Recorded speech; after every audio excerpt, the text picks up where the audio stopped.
नमस्कार मु डीसीपी भुवनेश्वर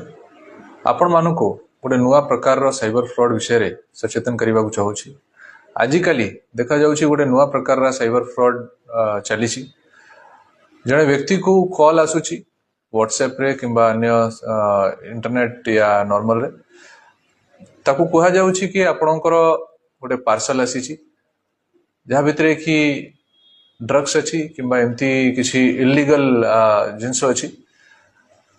या छड़ा ताकू कहा जाउछि कि आपन नारे गोटे वारंट आसी और आपन को अरेस्ट कर दिया जिवो आ ये सब कही कि से लोक को डरा जाउछि तापरे ए कॉल को गोटे अन्य व्यक्ति पाखरे ट्रांसफर कर दिया जाउछि जे कि तार परिचय पुलिस अधिकारी हिसाब रे दोछि आ से यूनिफॉर्म रे देखा जाउछि विक्टिम को स्काइप रो गोटे लिंक पठाया जाउछि आउ ताकू वीडियो कॉलिंग माध्यम रे ताकू कहा जाउछि कि तुमको अरेस्ट कर दिया जाइछि तमे हमर कस्टडी रे अछो तुम डिटेंशन रे अछो आ ताकू लंबा लंबा समय ताकू बसा होउछि ताकू डिप्रेस करा होउछि आ ताकू तार जिते भी पैसा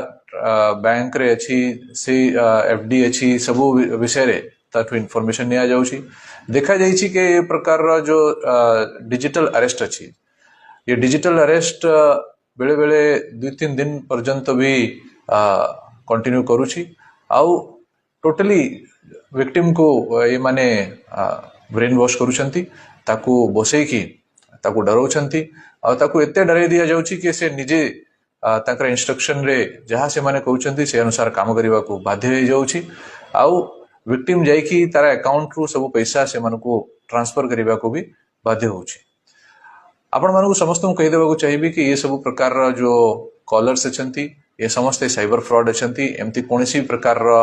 अरेस्ट पुलिस द्वारा करा जाए नहीं यदि आपण को एमती गोटे फोन आसुची कि आपणकर गोटे पार्सल अछि जोटी कि ड्रग्स अछि किंबा अन्य अवैध जिनस अछि या छड़ा तांका नारे यदि वारंट आसीची से मानक ऊपर विश्वास करंतु नहीं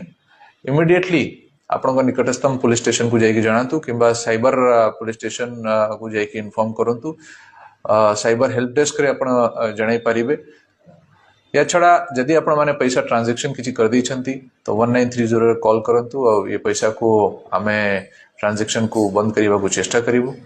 हमारा साइबर हेल्प डेस्क नंबर होची 7440006709 ये नंबर रे आपण फोन करी कि हमको जणाई पारिबे एमती कोनसी जदि व्यक्ति आपण को फोन करूची या छड़ा I4C रो भी गोटे पोर्टल अछि जाकू चक्षु पोर्टल कहउछंती जदि आपण को जाना पड़ुची कि आपण संगरे किए साइबर फ्रॉड करबा को चेष्टा करूची आपण माने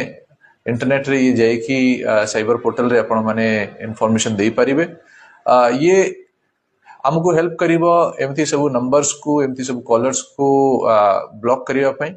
आउ अन्य माने एमानकर शिकार हेबेनी अन्य व्यक्ति एमानकर शिकार हेबेनी ये सब काम रे हमको हेल्प करिवो। आपण मानको समस्त को मोर रिक्वेस्ट रहइबो कि आपण माने जदि एमती कोनसी इन्फॉर्मेशन पाउछंती इमिडिएटली पुलिस रा साहाय्य नियंतु। धन्यवाद।